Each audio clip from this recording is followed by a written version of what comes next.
Hai, semangat pagi anak-anak kelas 6. Kembali lagi bersama saya, Miss Sinta.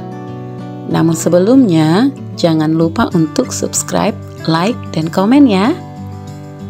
Pada kesempatan kali ini, saya akan membawa kalian belajar IPAS bab 2, yaitu cerita tentang Indonesia kita. Ini adalah IPAS kelas 6 SD dengan topik kedatangan bangsa-bangsa asing di Indonesia. Adapun tujuan pembelajaran yang pertama, peserta didik akan mengenal sejarah kedatangan bangsa-bangsa asing ke Indonesia, baik tokoh maupun periodisasinya. Yang kedua, peserta didik mampu menceritakan kembali sejarah kedatangan bangsa-bangsa asing ke Indonesia. Mari kita mulai. Namun sebelumnya, menurut kamu, apa maksud kedatangan bangsa-bangsa asing ke wilayah Indonesia? Bagaimana cara bangsa-bangsa asing menguasai wilayah Indonesia? Dan bagaimana kondisi masyarakat Indonesia setelah kedatangan bangsa-bangsa asing? Kita akan membahas satu persatu. Namun sebelumnya, kamu tahu nggak bahwa Indonesia memiliki sejarah yang kaya karena banyak bangsa asing yang datang ke negara kita. Pada waktu itu, Indonesia masih bernama Nusantara. Nah, bangsa-bangsa asing datang dengan berbagai tujuan dan meninggalkan pengaruh yang masih bisa kita lihat sampai hari ini. Baik, apa maksud kedatangan bangsa-bangsa asing ke wilayah Indonesia? Yang pertama, ini adalah peta di mana negara-negara asing datang untuk melakukan perdagangan antara negara. Nah, ketepatan daerah Malaka menjadi pusat perdagangan pada abad ke-16 karena merupakan pertemuan antara pedagang dari Arab, Parsi, Gujarat, Benggala, Pagu, Siam, negeri Cina, dan pedagang lokal Nusantara. Nah, pada masa itu pedagang Nusantara terkenal dengan barang-barang dagangannya yang berupa rempah-rempah dan hasil bumi lainnya yang berasal dari Indonesia. Nah, ternyata rempah-rempah ini sangat dibutuhkan oleh bangsa lain karena mereka tidak memiliki rempah yang seperti Indonesia miliki. Kemudian bangsa asing ini menjadi datang untuk mencari rempah-rempah tersebut. Nah, mereka mencari lada, pala, dan cengkeh, dan masih banyak lagi rempah-rempah lainnya. Nah, ini adalah sangat berharga di pasar internasional. Kenapa berharga? Karena rempah-rempah ini dapat digunakan untuk mengawetkan makanan, menjadi bumbu masakan yang enak, dan bahkan obat-obatan. Nah, kemudian ada beberapa bangsa datang untuk menyebarkan agama. Kemudian ada juga bangsa Eropa, mereka datang untuk memperluas wilayah kekuasaan mereka. Nah, selanjutnya, bagaimana cara bangsa-bangsa asing menguasai wilayah Indonesia? Yang pertama, mereka memulainya dengan cara berdagang, dan kemudian mereka membangun hubungan dengan penguasa lokal. Lalu mereka berangsur-angsur membuat perjanjian dengan raja-raja dan penguasa setempat untuk mendapatkan hak monopoli perdagangan. Nah, kemudian mereka menggunakan kekuatan militer untuk menguasai daerah-daerah yang strategis.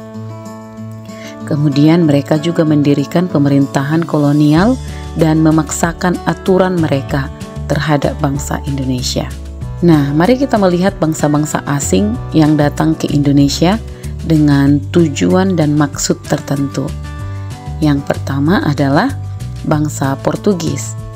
Nah, bangsa Portugis ini adalah bangsa Eropa yang pertama sekali datang ke Indonesia, yaitu pada awal abad ke-16. Nah, pada waktu itu, pada tahun 1511, Alfonso de Albuquerque memimpin ekspedisi Portugis ke Malaka yang menjadi pintu gerbang ke Kepulauan Rempah-Rempah di Maluku. Mereka bertujuan untuk menguasai perdagangan rempah-rempah yang ada di Maluku. Nah, hal apa yang dilakukan?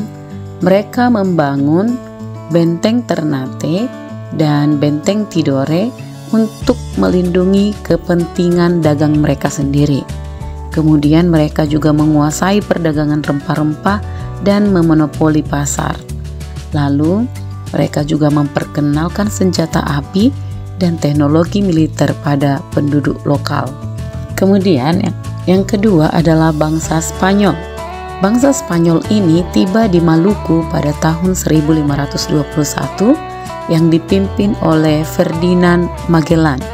Nah, tujuan mereka datang untuk bersaing dengan Portugis dalam menguasai perdagangan rempah-rempah.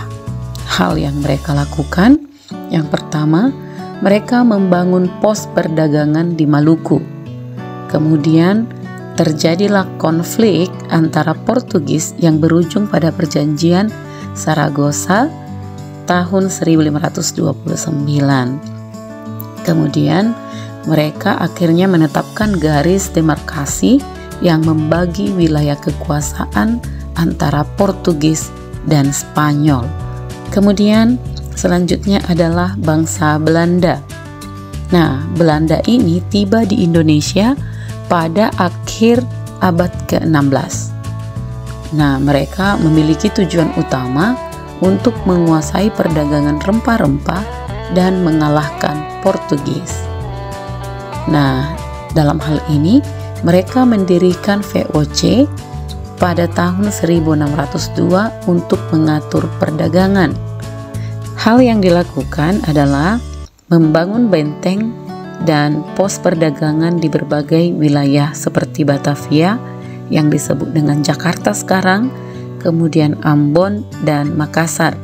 Kedua, mereka juga memonopoli perdagangan rempah-rempah dan memberlakukan sistem tanam paksa.